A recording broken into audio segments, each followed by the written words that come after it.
జై భారతమాత. అమ్మమ్మ కబుర్లకి ఆహ్వానం. మనం మాట్లాడే భాష ఎలా ఉండాలి? మనం మాట్లాడే భాష అందరూ మెచ్చుకునేట్లుగా ఉండాలి. దీనికి ఒక చిన్న కథ చెప్తాను. ఒక రామచిలకలను అమ్మే అతను రామచిలకల్ని అమ్ముతున్నట్ట. ఒక బ్రాహ్మణుడు వచ్చి ఒక చిలకను కొనుక్కొని వెళ్ళాడు. ఆ తర్వాత ఒక మాంసాన్ని అమ్మే అతను వచ్చి రెండో చిలకను కొనుక్కెళ్ళాడు. ఈ రెండు చిలకలు రెండు విభిన్నమైన ప్రాంతాల్లో ఉన్నాయి. అవి అక్కడే పెరిగాయి. కొన్నాళ్ళ తర్వాత ఈ రెండు చిలకలు ఎలా మాట్లాడుతున్నాయో చూద్దాము అని ఆ రెండింటినీ దగ్గరికి తీసుకొచ్చారట.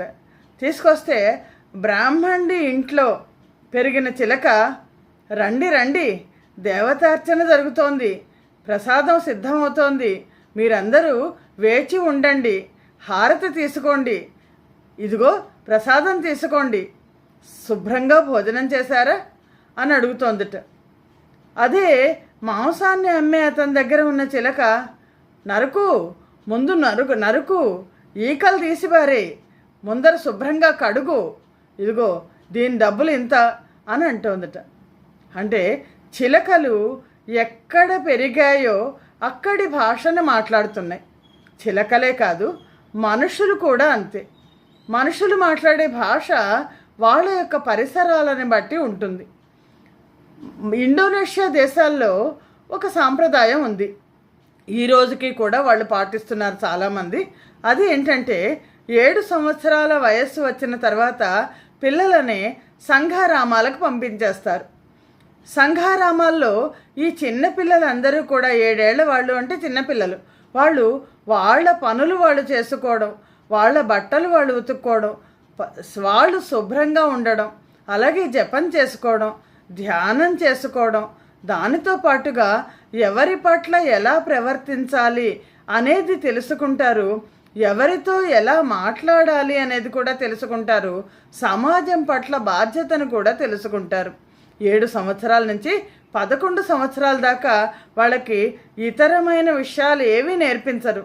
ఒక్క మాట్లాడడం ఎలా మాట్లాడాలి, పెద్దవాళ్ళ పట్ల ఎలా విధేయులుగా ఉండాలి, వృద్ధుల పట్ల ఎటువంటి జాగ్రత్తలు తీసుకోవాలి, అలాగే ఇంట్లో తల్లిదండ్రులకు ఎలా సహాయం చేయాలి, ఇంటిని ఎలా శుభ్రంగా ఉంచుకోవాలి, ఇవన్నీ కూడా నేర్పిస్తారట. అన్నిటికంటే ముఖ్యమైనది భాష. భాషని ఎవరు ఎక్కడ ఎలాంటి భాషను ఉపయోగించాలి అని నేర్పిస్తారు. మన తర్వాత తరానికి కూడా మనం ఆ విధానాన్ని అనుసరించడం చాలా ఉత్తమం. సామాజిక విలువలు ఉంటాయి. భారతీయ సామాజిక విలువల్లో ఒక ముఖ్యమైన విలువ అహింస.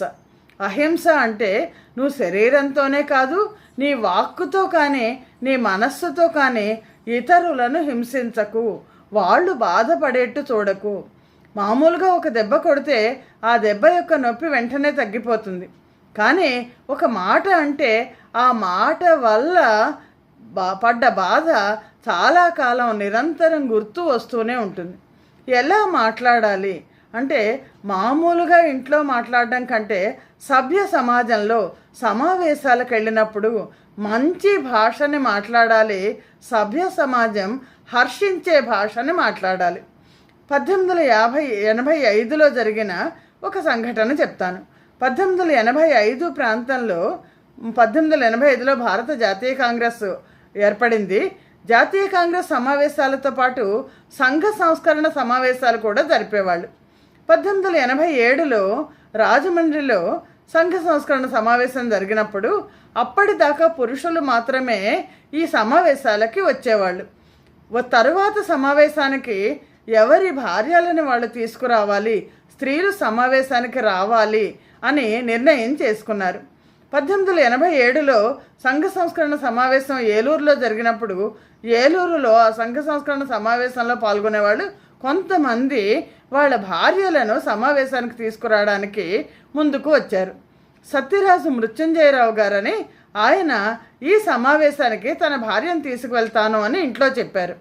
ఎప్పుడైతే ఆయన ఆ మాట చెప్పారో వెంటనే ఆయన తల్లి వెళ్ళిపోయి వెనకాల ఉన్న బావిలో దూకేసిందిట.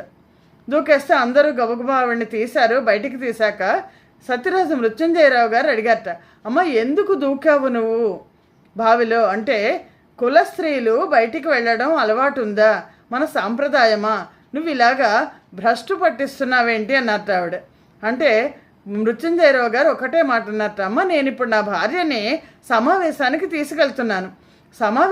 తీసుకెళ్తున్నాను, నేను ఇంట్లో ఉండను, అందరూ ఎవరి పనుల మీద వాళ్ళు ఉంటారు, ఈసారి నువ్వు బావిలో దూకితే ఎవరు ఉండకపోయినా పర్వాలేదు అనుకుంటే దూకు అని చెప్పి ఆయన భార్యని సమావేశానికి తీసుకొచ్చారట. 4 స్త్రీలను మాత్రమే సమావేశానికి తీసుకొచ్చారు. ఆ స్త్రీలను తీసుకొచ్చిన చోట వాళ్ళకి ఒక పరదాని పెట్టి ఒక ఒక తెరని ఉంచి మిగిలిన వాళ్ళందరూ కూర్చున్నట్టుగా, అంటే ఆ స్త్రీలని మిగిలిన వాళ్ళు ఎవరు స్త్రీలకు కనిపించకుండా ఉండేట్టుగా వాళ్ళు కార్యక్రమాన్ని నిర్వహించారు.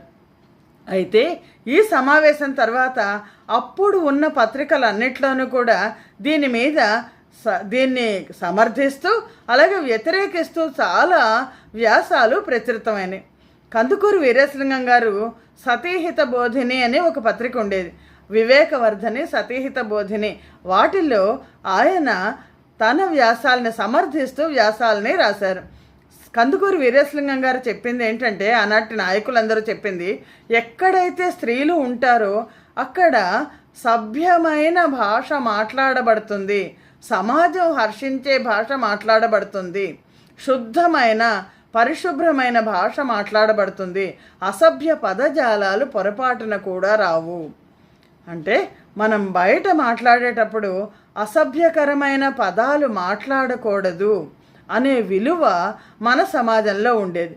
ఆ తర్వాత 1920 తర్వాత 1930 నాటికి జాతీయోద్యమంలో స్త్రీలందరూ పాల్గొనడం మొదలెట్టారు. స్త్రీలు మద్యం అమ్మే షాపుల దగ్గర మద్యపాన నిషేధం కోసం పికెటింగ్ కూడా చేశారు. స్త్రీలు బయటికి వచ్చి ఇలా చేస్తే ఏం జరుగుతుంది అంటే, గాంధీజీ ఒక మాట అన్నారు, ఎక్కడ స్త్రీలు ఉంటే అక్కడ సభ్యత ఉంటుంది, అక్కడికి సభ్య సమాజం హర్షించేట్టుగా అందరి ప్రవర్తన ఉంటుంది అని. మరి ఈనాటి సమాజంలో అసభ్యకరమైన పదజాలాలు ఎందుకని వస్తున్నాయి?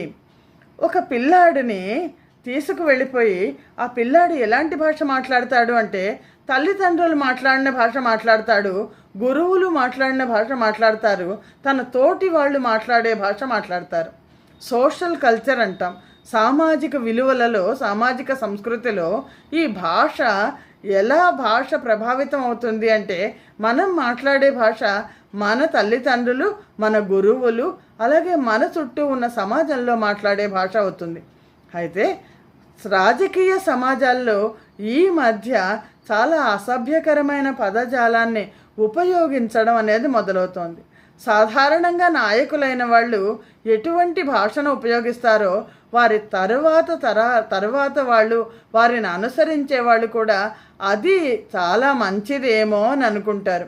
భగవద్గీతలో పరమాత్మ కూడా ఏం చెప్తారంటే, సమాజంలో శ్రేష్ఠులైన వారు ఏ విధానాన్ని అనుసరిస్తారో సమాజంలో మిగిలిన వాళ్ళందరూ అదే విధానాన్ని అనుసరిస్తారు. అందుకనే రాజకీయ నాయకులు మాట్లాడేటప్పుడు చాలా మంచి భాషను మాట్లాడాలి. రాజకీయ నాయకులే కనుక అసభ్య పదజాలాన్ని ఉపయోగించడం, తమ సమావేశాల్లో, తమ ఉపన్యాసాల్లో అసభ్య పదజాలాన్ని ఉపయోగించడం, వ్యక్తిగత దూషణల కోసం అసభ్య పదజాలాన్ని ఉపయోగించడం చేస్తే వారి అనుచరులందరూ చేస్తారు. ఇందులో ఇలా వాడడం తప్పు కాదేమో అని మొత్తం ప్రజలందరూ కూడా దాన్ని, అంటే ఒక సామాజిక విలువ ఎన్ని వందల సంవత్సరాల నుంచి ఉన్న విలువని పాడు చేసినట్లు అవుతుంది, సమాజాన్ని భ్రష్టత్వం పట్టించినట్లు అవుతుంది. అందుకని సమావేశాలలో ముఖ్యంగా సభ్య పదజాలాన్ని మాత్రమే వాడాలి, అసభ్య పదజాలాన్ని వాడరాదు. మన పిల్లలు తప్పు మాటలు మాట్లాడితే మనం ఒప్పుకోం, మన నాయకులు తప్పు మాటలు మాట్లాడడం కూడా తప్పు. ఎందుకంటే నాయకులని ఎన్నో వేల మంది, లక్షల మంది చూస్తుంటారు. వాళ్ళు ఒక ఉదాహరణగా ఉండాలి, కానీ ఒక చెడు ఉదాహరణగా వాళ్ళు అవ్వకూడదు. ఈ ఆలోచన విధానంతో ఇవాల్టి అమ్మమ్మ కబుర్లు. జై భారతమాత, జై హింద్.